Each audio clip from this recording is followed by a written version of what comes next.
Hi guys, this week I wanted to talk to you a little bit about the latest Ping iron to be released. So this iron is called a G700. There's a little bit more information on this iron at the bottom of the newsletter, hence why this week I'm talking a little bit about this to just try and link everything in nicely. So what is the G700 iron? So the G700 iron is made to be basically the most powerful and the most forgiving iron in the Ping range. So it's taken over from what's called the G Max that they've had for a few years now. So the G700 iron looks like so.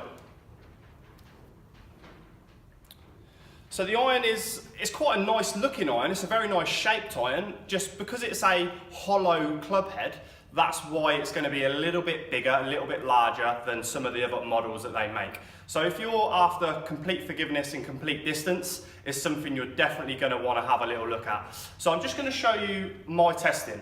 So I've just hit a few 7 irons here today. So I've got almost 130 miles an hour of ball speed, a nice high launch angle of 18 degrees, and still a good spin rate of 5,700 RPM.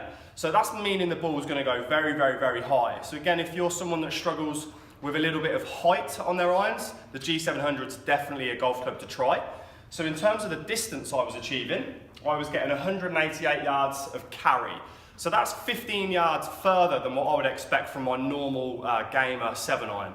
Now, for me as a golfer, I'm not looking for extra power and extra distance, but that's why this iron does go a hell of a long way. So a little bit more about the tech of the golf club. Now in the actual face of this iron, Ping are using their latest material called miraging steel.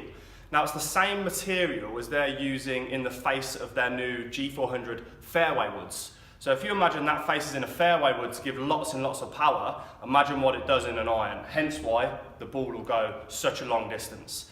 So another great thing about the G700 iron is it doesn't sound too loud. Sound's a big factor in feel of a golf club. So for anybody that's worried about losing nice feel from a big chunky head, this doesn't give you that at all. It does give you a really nice sound and nice feel. I mean, on the few shots I hit, on some miss hits, you can barely tell you've missed the face a little bit because it just feels so forgiving. Great thing again, shaft offerings. So one of the standard shafts in the G700 is a Project X LZ in the steel. Now this is a hugely used shaft on tour, one of the latest steels. But then the golfer that's maybe going to go into this club head is possibly going to be someone that maybe needs to look at graphite. So again, a recoil shaft from UST, which is one of the most expensive, best graphite shafts available now, is a shaft that you can have without any upgrade charge in the G700 iron. So if you're a golfer that struggles with a bit of height, feels like their clubs are not quite as forgiving as you want them to be, and we aren't quite getting the distance that you're after out of an iron, then maybe the G700 is something that you should try. If you're interested in this iron, feel free to give us a shout, give us a call. We can have a chat about it and book you in for a custom fit session.